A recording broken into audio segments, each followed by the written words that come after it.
Good morning. Hello everyone, আপনারা কেমন আছেন? আশা করি আপনারা সবাই ভালো আছেন and welcome to my channel. আজকের রেসিপিটা যদি আপনাদের ভালো লেগে থাকে অবশ্যই লাইক অ্যান্ড শেয়ার করবেন। আমার চ্যানেলে যদি নতুন এসে থাকেন চ্যানেলটাকে সাবস্ক্রাইব করে পাশে বেল আইকনটা প্রেস করে দিবেন, যাতে আমার ভিডিওর নোটিফিকেশনটা সবার আগে আপনার কাছে পৌঁছায়। আচ্ছা, আমি আপনাদেরকে সুজির ভাপা পিঠা করে দেখাবো। তা ইনগ্রিডিয়েন্টসগুলি কী কী লাগবে আমি বলে দিচ্ছি। নিয়ে নিচ্ছিল 1 বাটি সুজি। 1 বাটি আমি সুজি নিয়ে নিচ্ছি। তার সঙ্গে নিয়ে নিব হলো 1 বাটি নারকেল কুড়োনো। তারপর নিয়ে নিচ্ছি হলো গুড়। এটা টেস্ট অনুযায়ী নেবেন, যে যেরকম মিষ্টি খান সেই হিসাবে নেবেন। তারপরে নিয়ে নেব অল্প চিনি পরিমাণ মতো। এখানে আমি 1 কাপ নিয়েছি, কিন্তু যতটুকু লাগবে ততটুকু দিবেন। আর ঘি নিয়ে নিয়েছি, আর 1 কাপ দুধ নিয়ে নিয়েছি, আর সঙ্গে নিয়েছি এলাচ গুঁড়ো। তা আমি এখন শুরু করছি। গ্যাসটা ধরিয়ে আমি কড়াইটা বসিয়ে দিলাম। তারপরে আমি গুড়টা দিয়ে দিলাম। তারপরে আমি নারকেলটা পাক দেওয়ার জন্য গুড়টা দিয়ে দিলাম। ভালো করে নারকেলটা পাক দিয়ে দেব।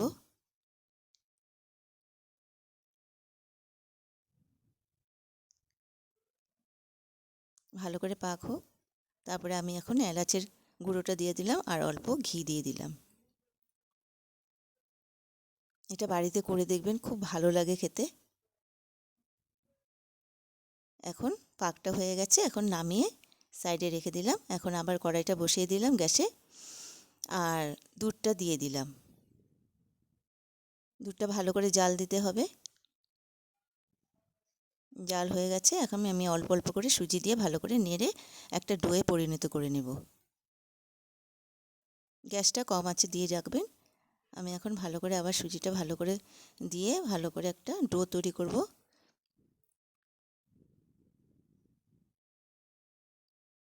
আর অল্প চিনি দিয়ে দিলাম পরিমাণ মতো, যে যেরকম মিষ্টি খান। তারপর অল্প ঘি দিয়ে দিলাম। এখন ভালো করে নেড়ে একটা ডোয়ে তৈরি করে নেব। এখন ঠান্ডা হয়ে গেছে, আমি সুজিটা একটা প্লেটে নামিয়ে নিচ্ছি। তারপরে আমি অল্প সুন্দর করে আমি সুজিটাকে একটা ডোয়ে তৈরি করে নেব।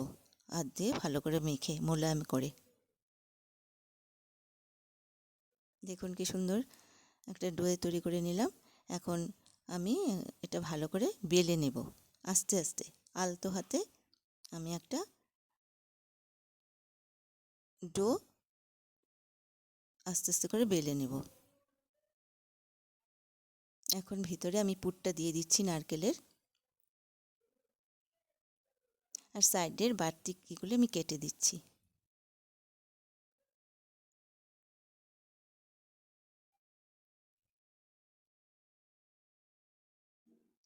খুব ভালো লাগে এটা, বাড়িতে করে দেখবেন। আর বাচ্চাদের খুব ভালো লাগে, টিফিনে খুব সুন্দর ওরা খেতে ভালোবাসবে। এখন আস্তে আস্তে আমি রোল করে নেব আলতো হাতে, যাতে না ফাটল ধরে। দেখুন এটা হয়ে গেছে। আমি একটা মানে পিস করে দিচ্ছি। এটা আমি ভাপে ছাড়া করলাম, আর একটা ভাপে দিয়ে করব।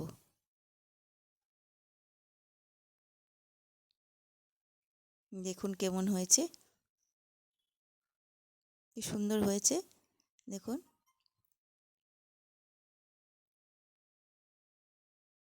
এটা বাচ্চাদের খুব পছন্দের জিনিস,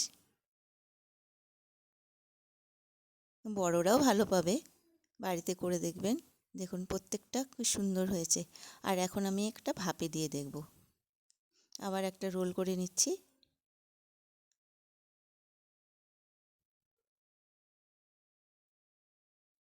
এখন স্টিমে দিয়ে দিব।